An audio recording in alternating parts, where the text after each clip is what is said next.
Ospite davvero speciale quest'oggi con noi, do il benvenuto al dottor Corrado Palmas, dentista italiano in Romania e Moldavia. Sardo. Io dovrei dire, esatto, oltre che italiano, sardo, sottolineato 2 volte perché ha una sua rilevanza, senz'altro il fatto di provenire da questa meravigliosa regione. Prima di tutto, dottor Palmas, perché la scelta di esercitare come medico dentista in Romania e in Moldavia? Diciamo che quando ero all'università già avevo deciso che me ne sarei andato dalla Sardegna e allora iniziavo a cercare su internet dove lavorare in Europa. Alla fine quando uno se ne va dalla Sardegna, dall'isola, andare a Roma, Milano, Parigi non cambia nulla, assolutamente nulla. Comunque stai lasciando la tua isola. Avevo pochi soldi, non sono figlio né di notaio né di medico, diciamo, rinomato, non avevo niente da perdere, avevo solo una borsa di studio in tasca, 1000 euro, e a quel punto potevo scegliere sulla cartina geografica dove andare. Ma non avevo ancora deciso di andare in Moldavia, anche se a dire il vero quando ero piccolo io facevo dei sogni dove sapevo già che sarei andata a vivere lì, non sapevo neanche che lì ci fosse la Moldavia, però non so se voi avete mai avuto questo presentimento, no? Come se la vostra vita fosse predestinata. Poi le cose sono accadute, insomma sono andato a vivere là perché ho detto prima di andare lontano lontano vado un po' più vicino, andai a vivere a Roma. Mia zia, 2 mesi sono stati ospite da mia zia gratis, la ringrazierò sempre per quell'ospitalità, e anche Roma, la città che mi ha accolto, dove ho conosciuto menti brillanti che mi hanno incoraggiato a prendere il volo, mi dicevano vai lontano, vai via, vai lontano. E Roma l'avevo scelta perché aveva l'aeroporto di Fiumicino, Ciampino, dal lunedì al giovedì lavoravo, il giovedì sera valigia, aeroporto, e andavo in una città d'Europa e facevo interviste su un canale YouTube a cliniche dentali che facevano turismo medico con pazienti da tutto il mondo già da 20 anni. E questo l'ho fatto per 3 anni. Per 3 anni mi si è aperto un mondo. Ho detto, caspita, ma c'è un flusso enorme nel mondo di pazienti che viaggia, che passa per l'aeroporto per arrivare da un medico. E poi insomma da cosa nasce cosa, dopo 3 anni avevo capito dove avrei voluto creare un polo nella mia testa di eccellenza. Avevo fatto quella che inevitabilmente, cioè che viene consigliato di fare a tutti che vogliono fare un'attività, uno studio di mercato. Io l'avevo fatto fisicamente, più di 100 cliniche intervistate, loro mi dicevano cosa fare, cosa non fare, come farlo bene, soprattutto, e le cose da evitare. Così è nato tutto, da un vlogger che viaggia e mette il naso nelle cose che vorrebbe fare. Da allora sono passati diversi anni e devo dire che quello che ha realizzato è davvero una realtà importante, perché oggi le sue cliniche, il suo policlinico, ecco, che realtà esprimono? Oggi diciamo che se fosse in Italia questa realtà sarebbe senz'altro tra le prime 3-4 realtà a livello nazionale. In Italia è la prima clinica per numeri di tutta la nazione, in Romania siamo al 2° posto e già ci guardano con gli occhi così, dicono come fate a avere questa realtà così grande, così esplosiva, così avanzata? Semplicemente perché abbiamo avuto la capacità di comunicare in maniera trasparente su internet, nell'online. Quello che aiuta molto è entrare in comunicazione corretta con il paziente, onesta, e quando il paziente si rispecchia in quella comunicazione dice ok, sto finalmente capendo delle cose che prima il medico parlava e non capivo. Capita mai di andare dal medico e fare sì sì sì con la testa? Poi torni a casa e dici... Ma cosa ha detto? Cosa ha detto? Ok, quelle si chiamano buzzwords in inglese, in americano, sono delle parole che non capisco. Se io ti dico gutta perca, devitalizzazione, oppure ortognato donzia, rialzo seno mascellare, non hai capito nulla. Se io ti dico ricostruiremo l'osso, miglioriamo l'occlusione, puoi masticare meglio coi denti di dietro, è più semplice. Decisamente sì, a questo punto Questo fa la anch'io che differenza. non sono un'addetta ai lavori riesco a comprendere, così si fa la differenza. Esatto. Insomma, posso dire di stare parlando con uno dei dentisti più social d'Europa, se non il più social in assoluto, perché mi sembra che il dottor Palmas sia il primo come recensioni online Sì. sui social, no? A livello europeo abbiamo il più alto numero di recensioni positive e questa è una cosa molto importante sempre quando si sceglie un servizio nell'era reputazionale, andare a verificare anche quelle che sono le recensioni. Non devono essere tutte positive e anzi se non sono tutte positive è un buon segno, significa che non sono false quelle recensioni, ma se ne hai 10.000 di recensioni, per farne 10.000 significa che lavori da tanto tempo. Se sono poche significa che probabilmente lavori da poco tempo, probabilmente, non è detto che sia così. Se in più sono poche e i valori sono molto alti, possono essere gli amici, i parenti, quelli che hanno fatto la recensione, ma se sono tante e hanno il valore alto, significa che dall'inizio avevi in mente di lavorare bene, perché se no uno può far sempre cambiare la recensione e dopo un paio d'anni il valore si abbassa. Qui ci sono gli studi proprio sugli algoritmi che lo dimostrano. Senta, dottor Palmas, voi cosa fate esattamente in Romania e Moldavia? È vero che vi siete specializzate proprio sugli interventi cosiddetti più difficili, più complessi, quelli proprio più complessi?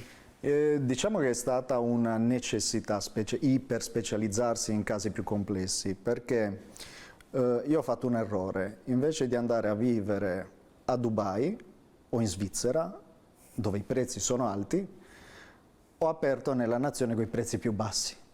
Quindi il giorno dopo mi arrivavano richieste di pazienti molto gravi. Al che hai due strade. O fai finta e chiudi dopo un anno, oppure ti specializzi, vai più giù, investi, macchinari, robot, tecnologia, intelligenza artificiale e porti i luminari dall'estero a fare formazione all'equipe, costa meno far venire un professore dall'America che non mandare 80 medici in America. E quindi fai molta formazione per risolvere i casi più complessi. Ma in questo modo, se tu stringi il menù che offri al ristorante, ovvero noi facciamo solo tagli di carne di mucca, ok, per esempio bistecche, i cuochi e la cucina si specializza in quello. Certo, se gli chiedi di farti l'astice, probabile che non ce l'hanno l'astice, però questo è un effetto che crea internet, perché con internet oggi è possibile cercare un singolo intervento. Per esempio, se uno ha bisogno della mano bionica, per esempio, è difficile che la trova sotto casa, ma se va su Google può trovare quali equip nel mondo la fanno, la realizzano. Cosa succede? Che chi comunica noi facciamo questo, inizia a arrivare molta mole di lavoro, per cui vanno ancora più verticali e si specializzano ancora di più. E questo sta succedendo non solo per i denti, sta succedendo per tanti altri tipi di chirurgie a livello globale. Se lei mi chiede un tipo di chirurgia, io le posso dire questa chirurgia ci sono ottime equip là, in Brasile, oppure in Turchia, oppure deve andare a Parigi per quello. E questo è un effetto di internet. Mentre quando non c'era internet, diciamo le specializzazioni erano random, possiamo dire, oggi col fatto che uno può comunicare al mondo e anche in multilingua, tra un anno parleremo tutti la stessa lingua con l'intelligenza artificiale, io parlerò al telefono in sardo e a New York sentono che sto parlando in americano. Quindi significa essere trovati da chiunque ha quel problema nel mondo. E succede che cosa? Che quelle equip crescono vertiginosamente in quel tipo di chirurgia. E voi vi siete specializzati nella cosiddetta bocca bionica, ma che cos'è la Bocca bionica me lo contestano sempre, ok? Non è un protocollo, è un sistema che noi abbiamo elaborato. In realtà il termine nasce per spaventare i pazienti. fate attenzione perché è una bocca artificiale. Quando un paziente poi torna a casa sua, se sa che ha i denti artificiali che non sono veri, ne avrà attenzione, ne avrà cura. Se io ti dico facciamo i denti nuovi come una volta, è pericoloso, perché corre il rischio di pensare che hai denti naturali, ma non è così. Sono delle repliche artificiali, protesi ortopediche che possono rompersi. Il miglior modo di evitare problemi al paziente è consapevolizzarlo, spaventarlo col fatto che in bocca ha qualcosa di fragile, di artificiale. Questa è la miglior comunicazione, la prevenzione, la comunicazione che quando iniziai a usare questo termine con i pazienti a cui insegnavo come dovevano essere mantenuti i denti, gli feci vedere 2 radiografie. Gli feci vedere una di denti naturali e gli spiegai che quei denti erano perfetti, come la bocca di un serpente, flessibili, si muovono, sono elastici, ammortizzano. Più gli feci vedere la radiografia di una bocca artificiale, con le viti, col titanio, l'impianto, i denti artificiali.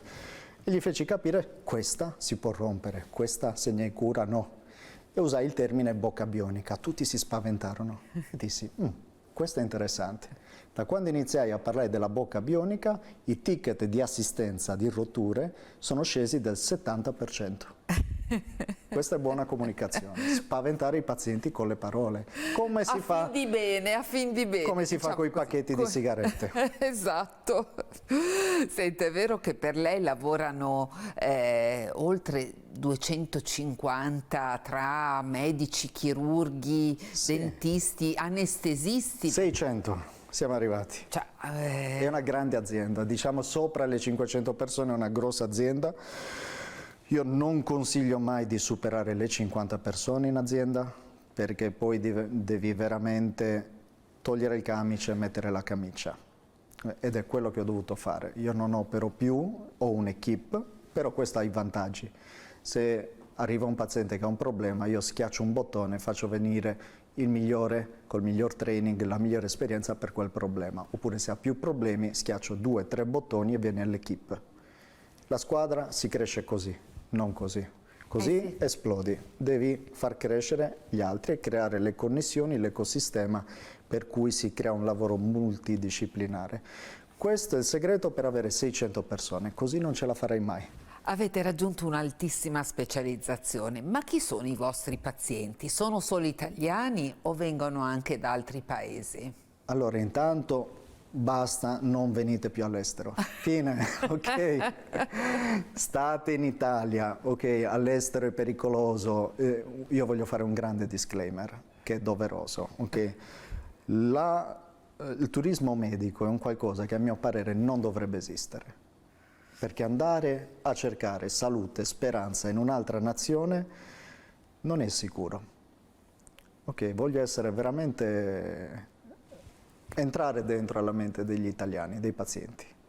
Cerchiamo di sensibilizzare le persone non sull'effetto, sul problema, le persone che disperatamente cercano una soluzione, l'accesso alle terapie, combattendo la causa, non l'effetto.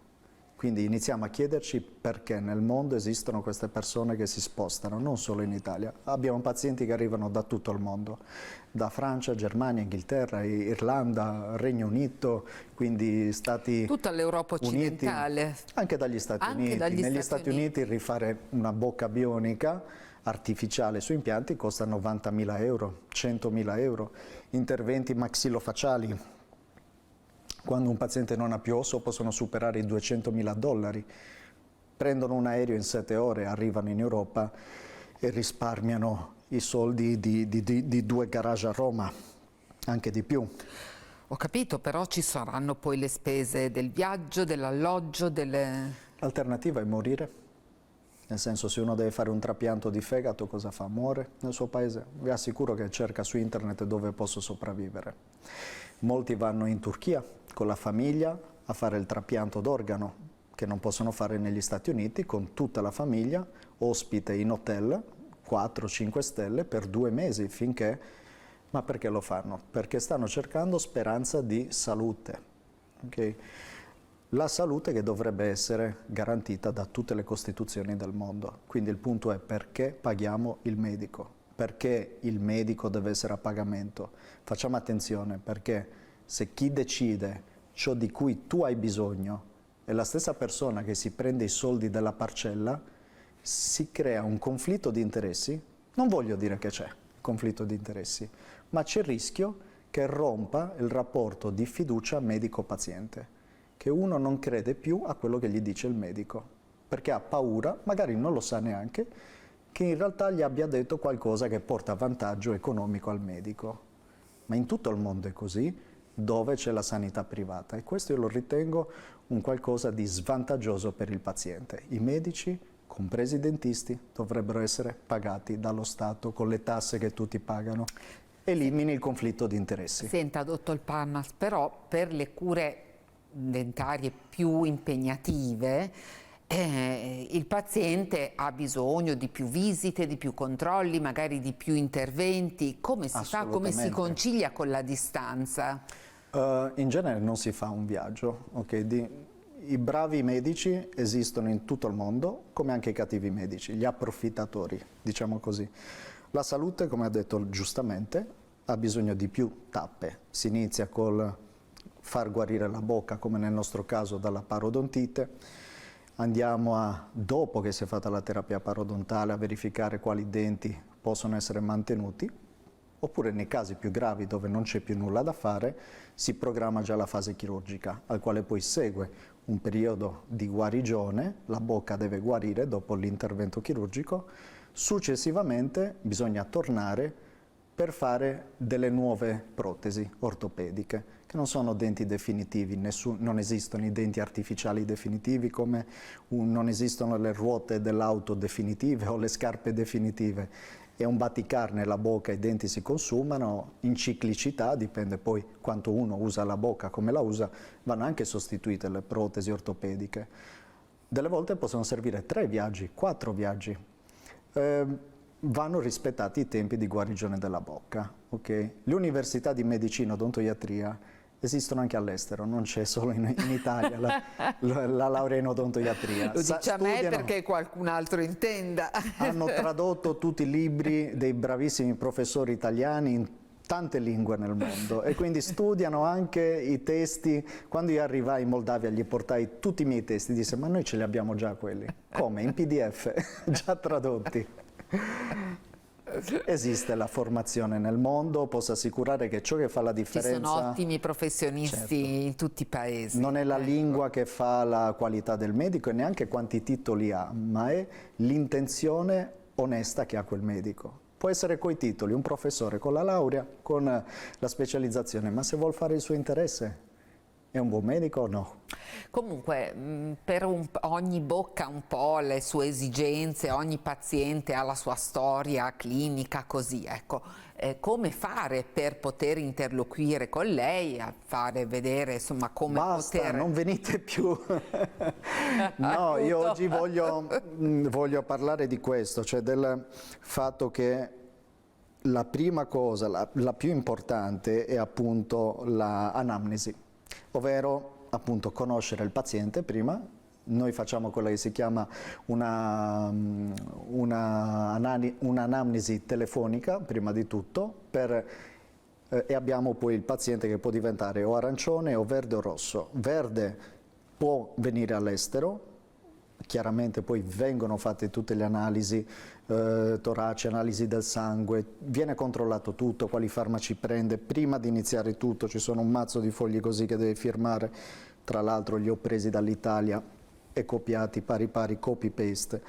E se arancione ci sono delle cose da chiarire, parlare anche con il loro medico curante, per esempio paziente che deve interrompere farmaci, noi non possiamo azzardarci a interrompere farmaci di un altro specialista, siamo semplici dentisti, non siamo cardiologi, non siamo medici che magari curano il cancro e che hanno dato delle terapie per quello, dobbiamo interloquire in quel caso con i loro medici curanti. Se è rosso, assolutamente meglio che non prende neanche l'aereo per venire a fare la visita, perché ci sono delle gravi patologie che mettono a rischio anche la vita del paziente. Purtroppo questo non lo fanno tutti. E quando ospito colleghi che vengono in Moldavia, anche a vedere il sistema di pre-screening, di filtro che abbiamo, rimangono meravigliati di quanti ne rimbalziamo. Diciamo che abbiamo un 18% di pazienti che non supera il primo contatto, dopodiché abbiamo un altro 20% di pazienti che diventano arancioni, che non possono partire, e c'è una buona parte, un 5% di pazienti che proprio non verranno mai all'estero, è sconsigliatissimo venire all'estero. Questo è un modo di lavorare corretto, ma anche se lavorassi a Milano farei così. E abbiamo anche uno score che diamo al paziente dove diciamo qual è la gravità e quanto sarà complessa la chirurgia e anche quali rischi potrebbero esserci. È giusto saperlo prima di andare in sala operatoria, non dopo che magari il paziente muore e dica ma non mi avevate detto che era complesso. Noi lo diciamo prima. E se vediamo mi sembra un approccio estremamente corretto e molto molto serio, insomma. Purtroppo non fanno tutti così. Un po' la scontano anche i dentisti corretti, professionisti esatto. seri, per vista la cattiva nomea, tra virgolette, però questo termine di turismo dentale mi suggerisce anche altro. C'è chi approfitta delle cure per fare anche magari l'esperienza di visitare un paese straniero. Oh, non c'è niente da vedere in Moldavia, neanche in Romania. L'Italia è bella da vedere. Non penso, c'è sempre qualcosa da vedere. Non sono d'accordo. Diciamo che nasce come termine anni fa perché venivano portati i pazienti dalle agenzie di viaggio. Okay, che venivano usate come diciamo accalappiatori di pazienti. Poi in realtà in Europa questo fenomeno ha un termine differente, si chiama cure transfrontaliere, si chiamano, che è il termine più corretto perché di turistico c'è poco, a parte vabbè, ma anche se ho il medico a Milano e vivo a Roma o a Bologna, anche quello è turismo medico, no? Solo che arrivo col treno. Sono tantissimi anche i pazienti che arrivano in Emilia-Romagna da tutta Italia. Anche da fuori dall'Italia arrivano pazienti, quindi in realtà anche in Italia esiste già la cura transfrontaliera o transregionale. Come vede, il problema non è solamente nel mondo o Europa o Italia, è un fenomeno globale. Le nuvole si stanno spostando nel cielo, sia i pazienti da una regione all'altra, da una nazione all'altra, ma anche i medici si stanno spostando nel mondo. La fuga dei cervelli, la fuga dei medici. Tutto si sta muovendo. Pensare di fermare il problema sarebbe come dire fermo un fiume con le mani. Non ce la fai, il mondo si sta muovendo. Agiamo sulla causa, agiamo. Io le faccio un'ultima domanda, abbiamo anche scherzato un po' stamattina, anche se insomma il tema della salute e della salute dei denti è sicuramente qualcosa di molto serio e di molto importante. Glielo chiedo perché ha la sua attività lavorativa vicina ad purtroppo un paese dove soffiano venti di guerra. Ecco, questo ne ha risentito la sua attività, il suo lavoro, anche gli spostamenti dei pazienti che da un po' da tutta l'Europa si spostano per raggiungerla? Sì, stanno aumentando i pazienti che si rivolgono alle strutture estere proprio a causa dell'aumento dell'inflazione, sta aumentando la povertà. In Moldavia non c'è guerra, okay? Io sono stata anche in Ucraina. C'è la guerra sul fronte, è vicina. Diciamo, ma la vera guerra la sta subendo l'Europa, gli italiani, con l'aumento dei costi, tutto è aumentato. Io sono stato al ristorante, non potevo credere allo scontrino. Lo stesso ristorante lì in Moldavia avrei speso 7 euro. Riesco a mangiare anche con 2,50 euro in Moldavia. In Moldavia hanno tutti la doppia macchina, la doppia casa, le famiglie a 26 anni già hanno 2 figli e già guadagnano molto più del reddito, forse alcuni miei dipendenti, se io dovessi dire quanto guadagnano, impallidirebbe l'Italia a sentire certi stipendi che do. La Moldavia sta ricevendo soldi, fondi dagli americani, dall'Europa, lo stesso l'Ucraina, ancora 5 anni e lì saranno col Rolex e la collana d'oro. Perché l'economia, esagero, però per far capire che nelle economie ricche la curva di decrescita del benessere, nelle economie più povere si può solo che crescere l'economia. È un po' come vivere nell'Italia degli anni 60-70. tutto è in crescita, si stanno costruendo palazzi, moltissimi moldavi, rumeni stanno tornando a vivere in Moldavia e Romania, portano via i soldi dalla banca, la macchina, comprano 2 case in Moldavia, una l'affittano, vivono bene e molti stanno anche ricevendo le pensioni direttamente là. Beh, io continuerei a così parlare con il dottor Palmas, che per esperienze di vita e insomma anche la sua professione che lo ha portato proprio a vivere, a confrontarsi con realtà, stati, territori così diversi, ha veramente tanto da raccontare. Ma intanto grazie per questa chiacchierata e averci fatto conoscere questa realtà più da vicino. Grazie e buon lavoro, dottor Palmas. Grazie. Noi ci fermiamo e ci prendiamo una piccola pausa, ma restate con noi, a tra poco.